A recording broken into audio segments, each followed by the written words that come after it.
के बारे में समझ लिया। पहले पेटी कैश में मैंने क्या समझा था कि उसमें खर्चे कौन से बुक करने हैं। सबसे पहले तो डिफ्रेंशिएट ये करना है कि कोई अगर मेरे पास में वाउचर है या बिल है तो एंट्री कौन से फॉर्म में करनी है। पेटी कैश में करनी है, एडमिन में करनी है, या परचेज वाउचर में करनी है, कॉन्ट्रैक्टर वाउचर में करनी है। तो सबसे पहले आइडेंटिफाई ये करना होता है कि वो एंट्री होगी कहाँ मेरी। पेटी कैश का मैंने आपको बता दिया कि केवल और केवल कैश के एक्सपेंसेज या इंटरेस्ट अकाउंट के एक्सपेंसेज वो बुक करने हैं। लेकिन अब ध्यान देंगे थोड़ा सा एडमिन वाउचर में। एडमिन वाउचर बहुत बड़ा है, समझने की बात है इसमें कि इसमें क्या क्या चीज़ आ रही है मेरे पास में। एडमिन एक्सपेंस जो है मेरा, इसके अंदर वो खर्चे आएंगे जो मेरे पेटी कैश में बुक नहीं होंगे, जो मेरे परचेज में बुक नहीं होंगे, जो मेरे कॉन्ट्रैक्ट में भी बुक नहीं होंगे। जी सर। अगर तीनों में मेरे कोई खर्चे बुक नहीं हो रहे हैं तो मेरे कहाँ बुक होंगे? एडमिन में। इसके अलावा भी कोई स्पेशल कंडीशन है मेरी। पेटी कैश में क्या होता है कि कोई बिल है मेरा जो जीएसटी का पेड बिल है मेरा, और किसी ने पेटी कैश से उसका पेमेंट करके आ गया, कैश में परचेज करके लेके आया हूँ जीएसटी के बिल को। तो अब जीएसटी का बिल अगर मैं लेके आया हूँ तो क्या उसका एंट्री डायरेक्ट चढ़ा देंगे हम पेटी कैश में? नहीं, उसकी डायरेक्ट एंट्री कभी भी पेटी कैश में नहीं जाएगी। उसकी एंट्री चलेगी पहले तो अगर कोई परचेज का आइटम है तो परचेज मॉड्यूल के थ्रू, अगर कोई खर्चे का आइटम है तो एडमिन एक्सपेंस के थ्रू। अगर कोई जीएसटी का बिल आया मेरे पास में, अगर वो परचेज का तो परचेज मैनेजमेंट भी आएगा, या कोई सर्विस का है या कोई खर्चे का बिल है मेरा, या कोई छोटी मोटी रिपेयरिंग का बिल है। रिपेयरिंग में आइटम भी आ सकता है, तो आइटम का मतलब ये नहीं कि वो परचेज में जाके बुक होगा, वो एडमिन से ही बुक होगा डायरेक्ट। ठीक है ना। ये डिफ्रेंशिएट करेंगे हम कि पेटी कैश में कौन से बिल बुक होना है और एडमिन में कौन से बुक होना है। यहाँ पर पार्टी का क्रिएट होना बहुत ज़रूरी है। यहाँ पे हमारे पास क्या ज़रूरी है, जो चीज़ हमने वहाँ देखी थी वो चीज़ वापस रिपीट कर रहे हैं यहाँ पे कि वाउचर नंबर अपने आप आएंगे। कब आएंगे? जब एंट्री सेव होगी। वाउचर डेट बाई डिफ़ॉल्ट से आज की ही डेट आती है, करंट डेट। अगर हम किसी बैक डेट डाल रहे हैं तो हम पहले चेंज करते हैं। प्रोजेक्ट का नाम, जिस प्रोजेक्ट पे एंट्री डालनी है। यहाँ पे पार्टी का नाम आना बहुत ज़रूरी है, लेकिन कई बार छोटे छोटे खर्चे होते हैं तो उनमें नाम नहीं आता, वो कहाँ बुक होंगे सारे?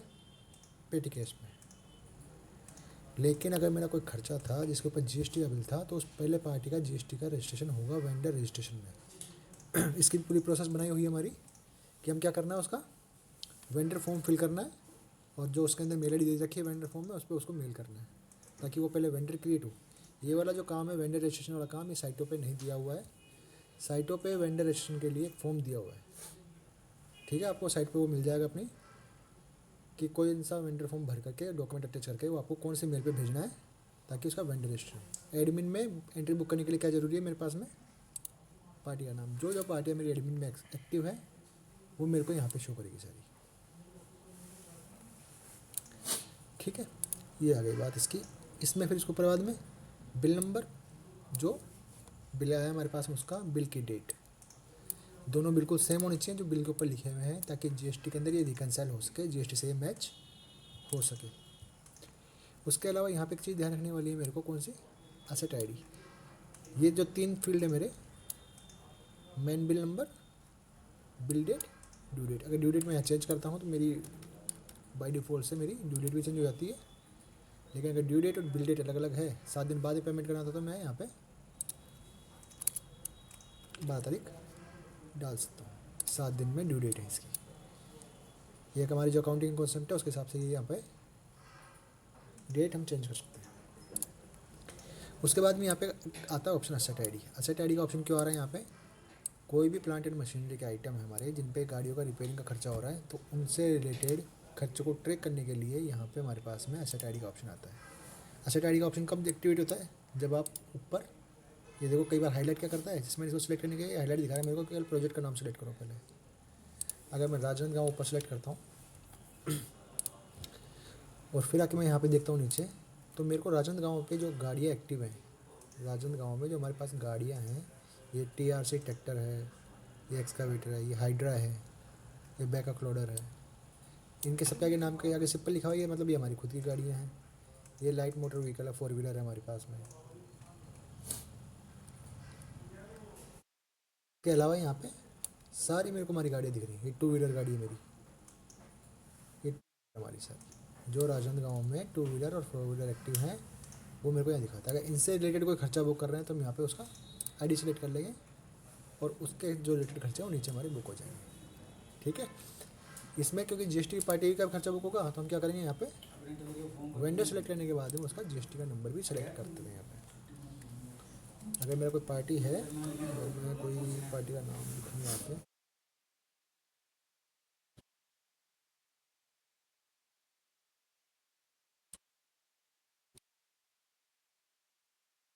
जैसे अब मेरी पार्टी आई एक के मोटिव मूवर्स, मैंने ये पार्टी सेलेक्ट करी, इसका जीएसटी नंबर मैंने यहाँ से सेलेक्ट कर लिया। ये पार्टी यूपी की है, इसका जीएसटी नंबर ये है। तो हमें क्या करा, क्रॉस चेक हमने इसको भी कर लिया कि हाँ मैं जिस पार्टी का बिल एंटर कर रहा हूँ वही मेरा है। हमने क्या कर रखा है यहाँ पे, नाम के साथ में इनका पैन नंबर भी अटैच किया हुआ है ताकि हम उसको उसका आइडेंटिफाई कर सकें। अगर मेरे को इसी पार्टी को सर्च करने से पैन नंबर से ही, कई पार्टी का तो सेम नाम से मल्टीपल पार्टियाँ होती हैं, तो हम उसमें कैसे डिफ्रेंशिएट करेंगे, उसका पैन नंबर से। अगर एक ही नाम से कई पार्टियाँ हैं तो हम उसको डिफ्रेंशिएट करेंगे। जैसे अशोक कुमार के नाम से 2 है, अब अशोक कुमार कौन सा है इनमें से, कौन से का हम बिल बुक करना है, तो उसके लिए हमारे पास क्या ऑप्शन आता है, उसका पैन नंबर यहाँ पे डिफ्रेंशिएट करने के काम में आएगा मेरे पास में।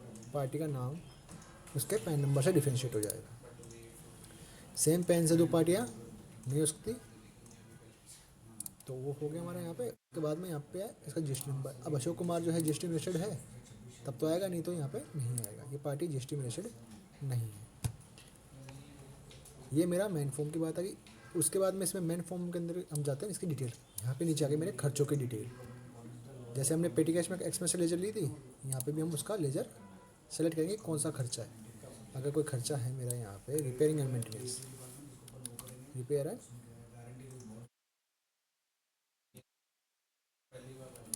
Maintenance, repair maintenance of building, furniture, plant machinery, printer, vehicle. Vehicle में 2 ऑप्शन आ गए मेरे पास में, एक तो आ गया नॉर्मल, एक आ गया लेबर चार्जेस। लेबर चार्जेस पे क्योंकि जीएसटी करता है, टीडीएस काटते हैं, तो उसको अलग से मेंशन करना होता है हमारे को कि अलग से उसको हम मेंशन करके उसके ऊपर हम चार्जेस काट सकें। ठीक है ना, ये मैंने सेलेक्ट कर लिया। इसके खर्चे के ऊपर कितना खर्चा हुआ मेरा वो मैं यहाँ डाल दूँगा कि 1500 रुपये का खर्चा था। उस पर कोई जीएसटी लगा, क्योंकि पार्टी ही अनरजिस्टर्ड है तो जीएसटी आने का सवाल ही नहीं होता। तो यहाँ पे मेरे को यहाँ कोड जब देखेंगे हम, तो यहाँ पे जीएसटी कोड ही नहीं आने चाहिए, लगाना ही नहीं है मेरे को, क्योंकि पार्टी क्या है मेरी अनरजिस्टर्ड है। जैसे अगर आप इसको कोड लगा के सेव कर देते हो तो ये सेव करने में लास्ट में जब अप्रूव होता है तब एरर शो करता है आपको। यहाँ पे मैंने खर्चा लिया, एक्सपेंस डाल दिया, उसका अगर कोई रजिस्टर्ड पार्टी है, हम यहाँ पे पहले ही वाली ले लेते हैं जिसको हम समझा रहे थे, ऑटोमोबाइल्स।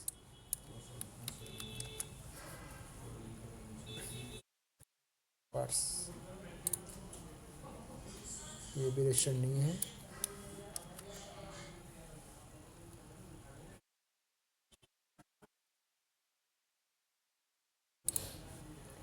ये पार्टी ले ली मैंने और ये इसका जीएसटी नंबर। ठीक है, ये मैंने खर्चा डाल दिया इसका।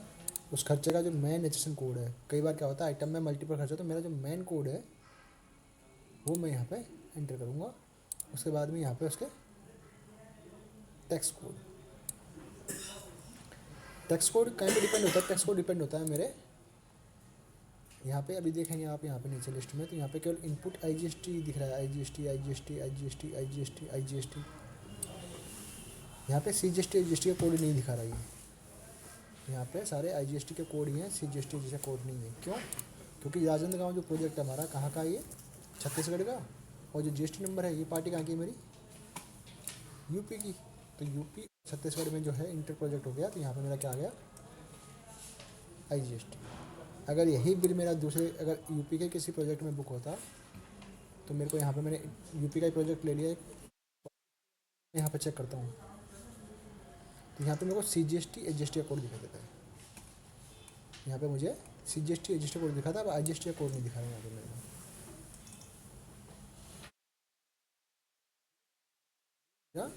टैक्स कोड था। अब टैक्स कोड भी 3 तरीके के हमारे पास में, यहाँ पे टैक्स कोड भी 3 तरीके के हैं। एक तो टैक्स कोड है हमारा इनपुट, क्योंकि हमारा जो खर्चा होता है उस पर इनपुट मिलता है, तो मेरे को यहाँ पे इनपुट का टैक्स कोड है, इनपुट सीजीएसटी एजीएसटी। अगर मेरे को उसका इनपुट मिलता है, अगर मेरे को उसका क्लेम मिलता है तो मैं उसको इनपुट के में रखूँगा। उसके अलावा रिवर्स चार्जेस, रिवर्स चार्जेस के कोई खर्चे हैं तो हम उसको क्या लेंगे, यहाँ पे रिवर्स चार्जेस। अगर मैं यहाँ लिखता हूँ रिवर्स चार्जेस, यहाँ पे रिवर्स चार्ज लिखता हूँ, मेरे पास में आ गया जीएसटी के अलग अलग रिवर्स चार्जेस का ऑप्शन मेरे पास में शो कर रहा है। यहाँ पे अलग अलग जीएसटी के ऑप्शन शो कर रहे हैं। अगर रिवर्स चार्ज का कहाँ लगता है हमारा, रेंट में लग रहा है, व्हीकल हायरिंग में लग रहा है। उसके अलावा जो फ्लाइट चार्जेज हैं वहाँ पे भी हमारा रिवर्स चार्जेज लगता है। जहाँ जहाँ जिस जिस खर्चे पे हमारा रिवर्स चार्ज एप्लीकेबल होता है उस खर्चे में हमारे को चेक करना है और वहाँ पे कौन से कोड लेने हैं, रिवर्स चार्ज के कोड लेने हैं, इनपुट के कोड जब हमारे को इनपुट अवेलेबल हो। लेकिन कुछ खर्चे ऐसे होते हैं जहाँ पे हम इनपुट पेमेंट तो करके आते हैं, बिल में तो जीएसटी लगा हुआ आता है लेकिन हमारे को मिलता नहीं है। उसके लिए हम कैसे करेंगे, यहाँ पे इन एलिजिबल, यहाँ पे आ गया इन एलिजिबल इनपुट टैक्स। ये तीसरे तरीके का टैक्स है जिसका मैंने खर्चा तो किया मगर मेरे को टैक्स की छूट नहीं मिलेगी, तो हम उसको रिकॉर्ड तो करेंगे अलग से मगर उसकी यहाँ पे एंट्री इनपुट में नहीं करेंगे। यहाँ पे आ गया इन एलिजिबल इनपुट टैक्स 9%, 9%, यहाँ पे 14%, 6%, 2.5%। अगर इनपुट लेना होता तो मैं यहाँ लिखता इनपुट 18%, 12%, 5%, 28%। ठीक है सर, ये मेरे पास में 3 तरह के टैक्स कोड आ रहे हैं पूरे। अगर इस पर 18% आ गया, मैंने 18% लिया, इसने इसका अमाउंट उठा लिया। इसका जो एस कोड आएगा मैं बिल से देख करके मैं इसका कोड वो लिखना है। हमारी कंपनी में मिनिमम 6 डिजिट का होता है, अगर आपके पास पॉसिबल है 6 डिजिट या 8 डिजिट जो भी पॉसिबल है हमारे को यहाँ लिखना है। जैसे मैंने बताया था कि हमारा मेन प्रोजेक्ट तो आ जाता है ऊपर, जिस प्रोजेक्ट पे बिल आया है, इटावा प्रोजेक्ट का बिल है। बिल कौन सा प्रोजेक्ट का है, इटावा प्रोजेक्ट का बिल है, लेकिन वो खर्चा इटावा प्रोजेक्ट का नहीं है। तो हम यहाँ पे क्या चेंज कर देंगे, जिस प्रोजेक्ट का वो खर्चा है आपको केवल उसी प्रोजेक्ट की लिस्ट दिखाई देगी जिसका आपको एक्सेस है, बाकी आपको यहाँ पे दिखाई नहीं देगा। ये मैंने इसे बताया रिपेयर मेंटेनेंस है, गाड़ी किसी और प्रोजेक्ट की थी लेकिन वो गलती से इटावा प्रोजेक्ट पे गई हुई थी, वहीं पे ख़राब हो गई, तो वहाँ पे सर्विस भी वहीं पे होगी उसकी, तो बिल भी वहीं पे नाम पे आएगा। तो खर्चा तो बुक होगा वहीं पर, लेकिन जो एक्सपेंस बुक करवाना है वो मैं यहाँ पे चेंज कर देंगे इसका। जैसे मैंने बताया था कि खर्चे के अंदर एक रेंज भी होती है कई बार, तो इसमें भी एक रेंज का ऑप्शन हमारे को दे रखा है, एक्सपेंस फ्रॉम टू कौन सी डेट से कौन सी डेट तक का रेंट का खर्चा बुक करना है, तो कौन सी तारीख से कौन सी तारीख तक का खर्चा मेरा बुक है, तो मैं यहाँ पे वो सिलेक्ट कर लूँगा। ये तो थी हमारी बेसिक बात। उसके बाद में सेम चीज़ क्या आई, नरेशन। यहाँ पे भी हमारे को नरेशन डालना है। अभी करता है तो हमारे पास वही 3 बटन आ रहे हैं, सेव, सर्च और प्रिंट। अटैच का ऑप्शन कब आता है, जब हम एंट्री सेव कर देते हैं। तो मैं इस बार एंट्री सेव नहीं कर रहा, मैं आपको दिखा रहा हूँ कि यहाँ पे अगर आप सेव कर दोगे तो अटैचमेंट का ऑप्शन आ जाएगा, जैसे हमने पहले वाले वाउचर में देखा था, पेटी कैश में जैसे था वैसे जब हम इसको सेव करते हैं एंट्री को। चलो इसको भी हम सेव करते हैं एक बार। मैं इसको सेव करने गया तो ये दिखा रहा है कि this field can not be empty, मतलब ये 2 चीज़ खाली नहीं रहनी चाहिए। ठीक है सर, नरेशन भी लिखना है, स्टार मार्क है, बिंग रिपेयर एक्सपेंसेस। नरेशन बाकी है उसमें लिखना है यार, वो क्या बताना तुम।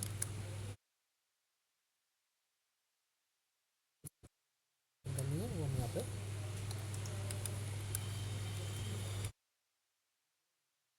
मैंने लिख दिया। एक एरर और दी थी इसने कि मेरे को मेन बिल नंबर ब्लैंक नहीं जाएगा। तो इसका बिल नंबर क्या आया था, बिल का नंबर जैसा बिल पे लिखा हुआ है सेम वो का वही नंबर मेरे को यहाँ पे मेंशन करना है। मेरे को क्या करना है यहाँ पे, वो सेम बिल नंबर ही मेरे को मेंशन करना है। अगर कैपिटल में है कैपिटल में, स्मॉल में है स्मॉल में, जिस भी तरीके से वो है, डैश लगा है, स्लैश लगा है, स्पेस लगा है, जो भी लगा है वो मेरे को पूरा सेम टू सेम लिखना है एज पर बिल। ठीक है, ये सब मैं करके इसको क्या करूँगा, सेव। अभी मेरे पास बटन क्या आ रहा है, सेव, सर्च और प्रिंट। जैसे सेव हो जाता है तो मेरा स्टेटस हो जाएगा, ये क्या आ जाएगा, ड्राफ्ट हो जाएगा, और साथ में मेरे पास में इसका वाउचर नंबर भी आ जाएगा। अभी हम इसको सेव करते हैं एक बार।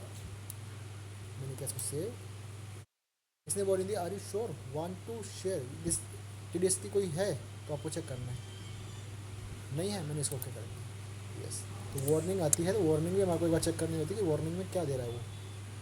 जैसे मैंने इसको सेव किया तो इसका एक वाउचर नंबर आ गया, और हर बार क्या आता है, जैसे हमने एंट्री सेव करी, सेव करते हमारे पास जो वाउचर है वाउचर को उसका नंबर लिख देते हैं, ताकि हमें पता रहे कि हमने इस वाउचर की एंट्री कर दी है।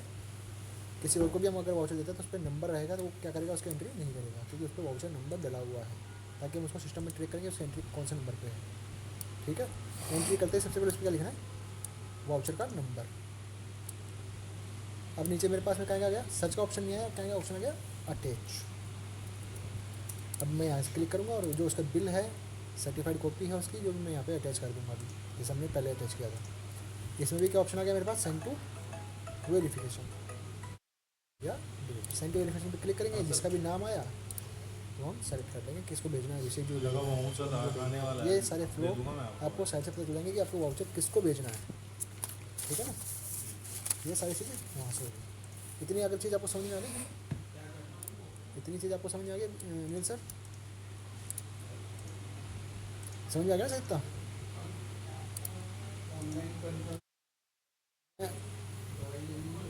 मैं बता रहा हूँ आपको, मैं आपको बता रहा हूँ, सब चीज़ें बता रहा हूँ अभी। आप इतना समझ में आ गया आपको भी,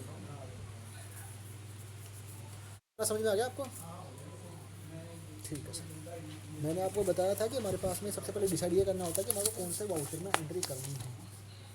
अगर पेटी कैश में कोई एंट्री करनी है तो पेटी कैश में, एडमिन में करनी है तो एडमिन, परचेज या कॉन्ट्रैक्टर वाउचर किस में बुक करनी है, सबसे पहले ये आइडेंटिफाई करना है। अगर किसी पार्टी का मेरे को टीडीएस काटना हो तो कौन से वाउचर में एंट्री करनी पड़ेगी, एडमिन में करनी पड़ेगी, क्योंकि एडमिन में टीडीएस कटता है, इसमें टीडीएस भी काट सकते हैं। लेकिन पेटी कैश वाउचर में किसी भी पार्टी का टीडीएस नहीं करता। तो कोई भी पार्टी अगर उसका टीडीएस काटना है मेरे को, तो मेरे को उसे एंट्री कहाँ डालनी पड़ेगी। अगर परचेज का तो परचेज में एंट्री करेगी, कॉन्ट्रैक्टर का तो कॉन्ट्रैक्टर में करेगा। अगर कोई खर्चे का बिल है तो मैं कहाँ से डालूंगा उसको, एडमिन में। वो चीज़ वहाँ पे उसकी डिफाइन होगी। अब इसमें मैं देखूंगा, आपने जो कहा कि परचेज टैक्स का भी बाई डिफ़ॉल्ट से टीडीएस नो आता है क्या, मैंने कहा कि ये चीज़ कहाँ से आती है हमारी, वेंडर से। अगर मेरा वेंडर जो रजिस्ट्रेशन करवाया है, ये वेंडर का रजिस्ट्रेशन कैसे होता है, एक फॉर्म दिया हुआ है सब साइटों पे, उस फॉर्म में डिटेल फिल करनी होती है, डॉक्यूमेंट देने होते हैं, और एक मेल है, उस पर मेल पे डालोगे तो वो आपका वेंडर का रजिस्ट्रेशन होगा। तो वेंडर रजिस्ट्रेशन में मैं आपको दिखाता हूँ क्या होता है। ये सारी डिटेल जो है इसकी, मैं किसी वेंडर का ओपन करके देखता हूँ कॉपी।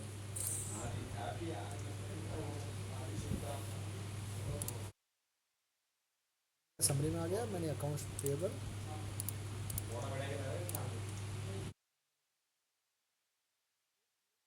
सारे जितने भी ये ड्यूल काम करते हैं, एंट्री करने के भी काम में आते हैं और सर्च करने के भी काम आते हैं। जैसे मैंने यहाँ पे नाम डाला और इसने सर्च कर लिया कि ये है ऑलरेडी, मैंने इसको सिलेक्ट किया तो मेरा जो फॉर्म था वो पूरा फिल हो गया ऑटोमेटिक इसके बेसिस पे, इसके बेसिस पे ऑलरेडी रजिस्टर्ड था, इसके बेसिस पूरा आ गया। अब इसमें इसकी डिटेल थी, इसका नाम पता नहीं, मोबाइल नंबर पता नहीं। आज के टाइम पे ये बेसिक डिटेल्स हैं, केवाईसी की बेसिक डिटेल्स हैं, ये हमारे को फुलफिल करवानी होती है। तो हमें कोशिश ये करनी है कि कोई भी अगर वेंडर रजिस्टर करवा रहे हैं, पर्सन का नाम और उसके कॉन्टैक्ट नंबर लिए जाएँ, चाहे कैसा भी वेंडर क्यों ना हो, क्योंकि कॉन्टैक्ट डिटेल होती है तो उससे कई चीज़ें और भी इन्फॉर्मेशन आपको अगर चाहिए तो आप ले सकते हो, या किसी और को चाहिए तो वो भी ले सकते हैं। उसकी डिटेल फिर हमने यहाँ देखी टैक्स इन्फॉर्मेशन में, ये एडमिन वेंडर है। अभिषेक जी आप भी एक बार ध्यान देना, रिक्वेस्ट आती है कि वो एडमिन वाउचर में नहीं दिख रहा, तो एडमिन वाउचर में दिखने के लिए कंपल्सरी है कि वो यहाँ पे टिक हो, ये पार्टी एडमिन वेंडर में ही है और किसी फॉर्म में दिखाई नहीं देगी। ये जो मेरी पार्टी है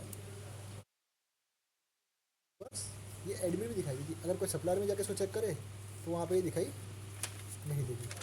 यहाँ पे इसकी क्या बाय डिफ़ॉल्ट कैटेगरी डिफाइन करी हुई है, बाय डिफ़ॉल्ट टीडीएस कैटेगरी क्या है, नो टीडीएस, जबकि इसकी कैटेगरी क्या आनी चाहिए थी, कॉन्ट्रैक्टर सब कॉन्ट्रैक्टर। मैं अपडेट करता हूँ यहाँ पे, तो नेक्स्ट टाइम से इसकी वो कैटेगरी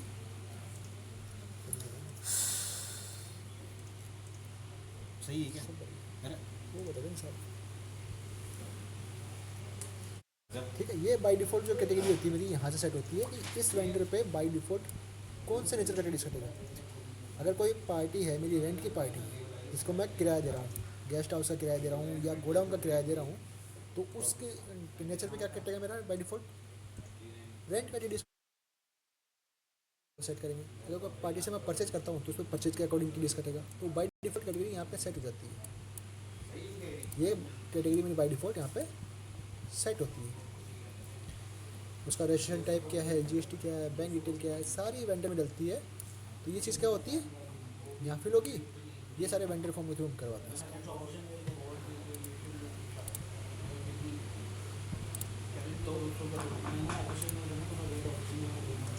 अब इस पर टीडीएस काटना है मेरे को, मैंने बताया। एक तो अगर किसी पार्टी का बिल, अब मैं कैश में पेमेंट तो करके आ रहा हूँ, कैश का ही वो है, छोटा सा खर्चा ही है, लेकिन वो उस पर जीएसटी है, तो जीएसटी का बिल मेरे को कहाँ बुक करना पड़ेगा। अगर खर्चे का बिल है तो एडमिन में, परचेज का बिल है अगर तो परचेज में, कॉन्ट्रैक्टर बिल तो कॉन्ट्रैक्टर में, वहाँ जहाँ जहाँ जीएसटी का होता है। अब खर्चों के बिल के ऊपर हम क्या करेंगे, टीडीएस काटना है तो मेरे को क्या करना पड़ेगा, यहाँ पे जाऊँगा, इसकी थोड़ी सी डिटेल और बता रहा हूँ। मोर डिटेल में क्या क्या ऑप्शन आते हैं मेरे पास में, एक तो आता है मेरे पास टीडीएस डिडक्शन। अगर टीडीएस काटना है तो मेरे को करना है इसको यस, मोर डिटेल। हम एडमिन वाउचर में, तो यहाँ पे मेरे को आएगा टीडीएस डिडक्शन पे यस, और मेरे को यहाँ दिखाया छोटी डिटेल। एक तो ये दिखाता है मेरे को, साथ में क्या होता है कि बाई डिफ़ॉल्ट यहाँ पे भी कैटेगरी आती है परचेज कैटेगरी, 194 क्यों परचेज कैटेगरी, क्योंकि परचेज का जरूरी नहीं हर बार परचेज का ही हो। हमने कोई सामान खरीद के लाए थे मोटर पार्ट्स के, बेचने वाले भी तो सेल ही है और आइटम भी बेच रहा हुआ, तो हम भी परचेज करके लाए थे, लेकिन वो मेरा खर्चा हुआ, मैं उसको रिपेयर मेंटेनेंस में दिखाता हूँ, तो मैं उसको खर्चे की कैटेगरी में परचेज में ट्रीट करता हूँ। तो यहाँ पे बाय डिफ़ॉल्ट कैटेगरी परचेज की दी हुई है, तो कभी टीडीएस यहाँ से नहीं काटना, यहाँ पे दिखा TDS principal percentage TDS amount, यहाँ से टीडीएस नहीं काटना। यहाँ से टीडीएस कब कटेगा, जब वो परचेज का ट्रांजेक्शन है तो। लेकिन अगर और कोई नेचर है तो क्या होगा, पहले तो मेरे को दिखाएगा यहाँ पे बाई डिफ़ॉल्ट, यहाँ पे दिखा दिया कि इस पर टीडीएस नहीं है। अगर इस पार्टी को मैं दोबारा से अगर लोड करता हूँ अभी यहाँ पे,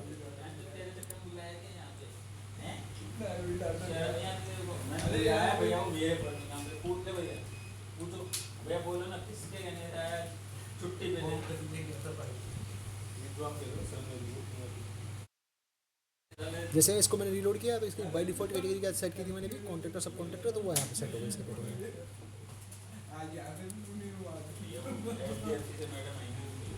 दूसरा मेरे को यहाँ पे टीडीएस यस करना है। अब अगर और किसी कैटेगरी में टीडीएस काटना है तो मैं क्या करूँगा, यहाँ पे शो टीडीएस डिटेल, मैं क्लिक किया, बाय डिफ़ॉल्ट इसकी जो कैटेगरी थी वो यहाँ पे आई गई मेरे पास में यहाँ पे, तो इसकी कैटेगरी आ गई टीडीएस प्रिंसिपल अमाउंट आ गया जो मेरे पास में। यहाँ तो मैंने केवल 1540 का ही बुक किया है, लेकिन मेरे पास में नीचे क्या आ रहा है टीडीएस प्रिंसिपल में, इसका अभी तक का टोटल खर्चा इतना हो गया है और टीडीएस से भी कटा ही नहीं इसके ऊपर, तो टोटल दिखा दिया, टोटल प्रीवियस क्रेडिटेशन मेरे को दिखा दी यहाँ पे कि पहले अब तक कितना था, अब तक का करंट टोटल इतना हो गया, कटा ही नहीं कभी आपने, तो टीडीएस एक साथ में काटना तो इतने पे काटना, और अगर मेरे को कम पे काटना है तो मैं यहाँ चेंज भी रखता हूँ कि मेरे को केवल 1540 पे काटना है। कॉन्ट्रैक्टर है कितने काटना है, मेरे को 1% काटना है, मैंने 1% डाला तो यहाँ पे इसका टीडीएस आ गया 1%। ठीक है, टीडीएस काटना है तो मेरे को पहले सबसे पहले क्या करना है, टीडीएस डिडक्शन को यस करना है। सो टीडीएस कैटेगरी परचेज का है तो मैं यहाँ से डायरेक्ट भी कर सकता हूँ, परचेज का तो मैं यहाँ डायरेक्ट भी कर सकता हूँ। परचेज की कैटेगरी मेरे को यहाँ दिखा देगी, purchase of goods IT return, purchase of goods with IT return और विदाउट IT रिटर्न। अगर रिटर्न भरता है तो कटना है और नहीं भरता है तो कटना है, दोनों में रेट का फ़र्क आता है, तो उसके लिए वो ऑप्शन आता है मेरे पास में, वो चीज़ मैं यहाँ से भी बचता हूँ। यहाँ पे मैं अगर चेक करूँ मेरा परचेज का ऑप्शन होता है कि नहीं आता, वो चेक कर लेता हूँ। यहाँ पे परचेज का ऑप्शन नहीं है मेरे पास में, यहाँ नीचे परचेज का ऑप्शन है, परचेज का तो डायरेक्ट ऊपर से कट जाएगा, बाकी सारे मेरे को यहाँ पे ऑप्शन नीचे आ गया। ठीक है सर, ये मेरा टीडीएस काटने हो गया। टीडीएस काटना समझ गए सर एक बार आप अनिल जी? इसकी बात आ गई थी कि टीडीएस कैसे काटना है, तो कभी भी बाहर से टीडीएस नहीं काटना, ये बाहर डिफ़ॉल्ट से जो एंट्री है यहाँ से नहीं काटनी है मेरे को, अंदर शो डिटेल पे जाएंगे वहीं से काटना है। दूसरा एक चीज़ हो रही, मोर डिटेल में जाकर के हम बिल को राउंड ऑफ करते हैं, जैसे यहाँ पे अभी देख रहे हैं बिल कितना का हुआ 1817 रुपये, और यहाँ पे राउंड ऑफ का ऑप्शन देख रहा हूँ, राउंड ऑफ तो करने देगा ही नहीं है मेरे को, तो इसमें क्या थोड़ा उल्टा चीज़ है कि मेरा बिल कितने का है 1818 रुपये का है, मैंने यहाँ लिख दिया, जैसे लिखा तो इसने 80% मेरे राउंड ऑफ कर दिया। अगर मैं 1817 करता इसको यहाँ पे 1817 का था तो -20 इसने मेरा राउंड ऑफ कर दिया। ठीक है, राउंड ऑफ करने के लिए भी कहा जाऊँगा मैं मोर डिटेल पर जाकर के बिल अमाउंट जो मेरा है वो हम लिख देंगे। अगर 2000 का बिल था मेरा, इसने 1082 रुपये 80 पैसे राउंड ऑफ कर दिया, तो ये मेरे को चेक करना खुद को ही कि जो लिख रहे हैं वो सही है कि नहीं है। ठीक है, ऐसे करेंगे, बिल अमाउंट चेंज करके हम उसको राउंड ऑफ भी कर देंगे। मेरा 1817 का था, ये किया इसने 20 पैसे राउंड ऑफ कर दिया, नेशन मैंने लिख दिया, टीडीएस हमने इस पर काटा ही है। उसके बाद में हम क्या करते हैं, एंट्री सेव करते हैं, अटैचमेंट लगाते हैं।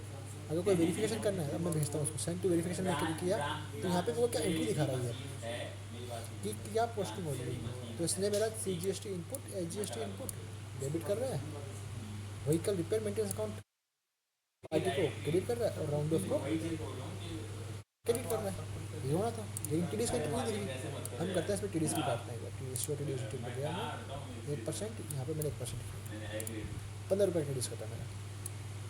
मैंने इसको क्या सेंड टू वेरिफिकेशन, तब क्या हुआ, जो मेरी एंट्री थी वो सब कुछ सेम टू सेम है यहाँ तो मगर इसने क्या किया यहाँ पे, ऑटोमोबाइल्स को 15 रुपये से डेबिट भी किया और TDS को 15 रुपये से क्रेडिट भी किया। जो हमारा TDS में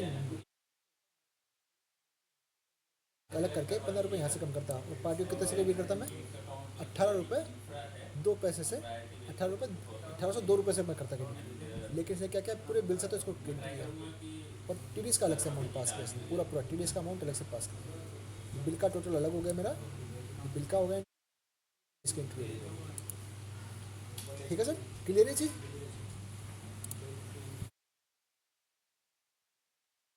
एडमिन और पेटी कैश का हमारा कंप्लीट हुआ है यहाँ पे, एडमिन और पेटी कैश का हमारा यहाँ पे कंप्लीट हुआ है। मैंने इसको